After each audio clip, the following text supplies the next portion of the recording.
La vida cristiana no significa solamente de creer y ya empezar a vivir una vida perfecta por nuestra propia voluntad.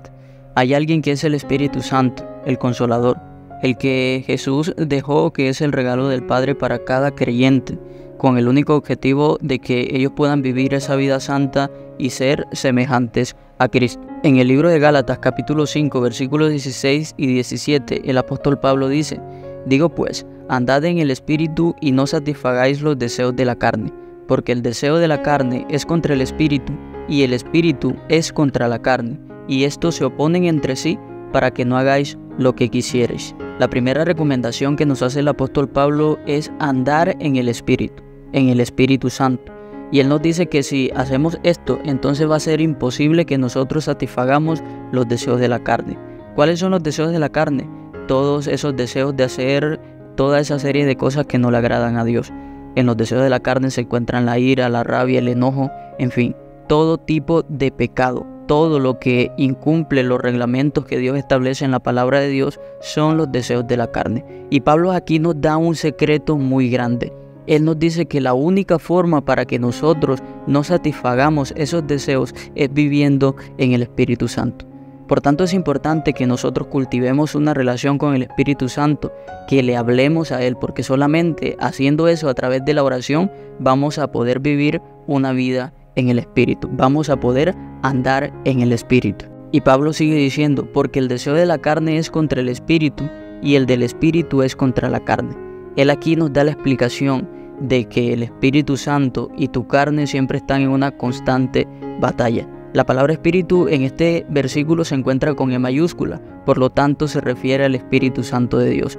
Él siempre te quiere impulsar a buscar a Dios, a conectarte con Dios, mientras que los deseos humanos de tu cuerpo siempre van a querer alejarte de Dios. Esa fue la separación que se empezó a gestar en el jardín del Edén cuando el hombre falló. Por lo tanto, los deseos que tu cuerpo siempre van a tener, si tú no tienes una relación profunda y genuina con Dios, van a ser siempre apuntando, señalando hacia la muerte. Y el mismo Pablo nos sigue diciendo aquí en el versículo 17, al final del versículo dice que estos se oponen entre sí para que no hagáis lo que quisierais. El deseo del Espíritu Santo es contrario al deseo de la carne. Una persona, por más que lo quiera y lo confiese, nunca va a hacer su propia voluntad.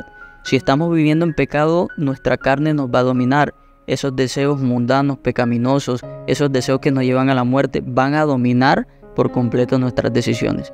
Pero si nosotros andamos en el Espíritu, también la Biblia nos dice que aún así no vamos a hacer lo que nosotros queremos. ¿Por qué? Porque entonces vamos a estar guiados y direccionados directamente por Dios. Y en este sentido vamos a hacer la voluntad de Dios. Pero lo bueno de todo esto es que Dios siempre va a querer lo mejor para nosotros.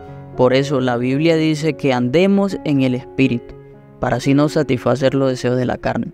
Si andamos conforme a los deseos de la carne, al final vamos a terminar muriendo.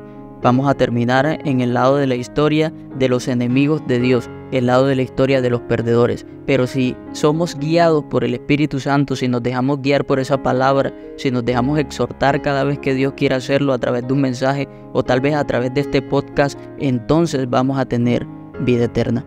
La vida se consigue dejándose guiar por el Espíritu Santo. Ya Jesús ganó ese regalo en la cruz del Calvario, pero solamente caminando en el Espíritu Santo vamos a poder realmente acceder a ese regalo que ya Él ganó en la cruz. Así que el secreto para no fallarle más a Dios también radica en esto, en andar en el Espíritu Santo. Por eso es importante que saques tiempo para comunicarte con Él, tiempo de oración, tiempo de lectura de la palabra, tiempo para escuchar personas que te puedan edificar a través de la palabra. Solamente de esta manera vamos a aprender a andar en el Espíritu Santo y no vamos a satisfacer los deseos de la carne. Y créeme que la voluntad de Dios es lo mejor que te puede pasar en la vida y lo mejor que puedes seguir. Puedes estar confiado que si el Espíritu Santo te guía, no vas a hacer tu voluntad sino la de Él, pero la voluntad de Él es buena, agradable y perfecta, con el único fin de darte un futuro y una esperanza. Esa esperanza es la vida eterna que ya Jesús ganó en la cruz. Así que, ¿qué esperas para obedecer y andar en el Espíritu Santo? Mi oración el día de hoy es para que este pequeño mensaje pueda ser de bendición para tu vida. Y también damos gracias a Dios porque sin lugar a dudas, Él tiene una palabra todos los días para cada uno de nosotros.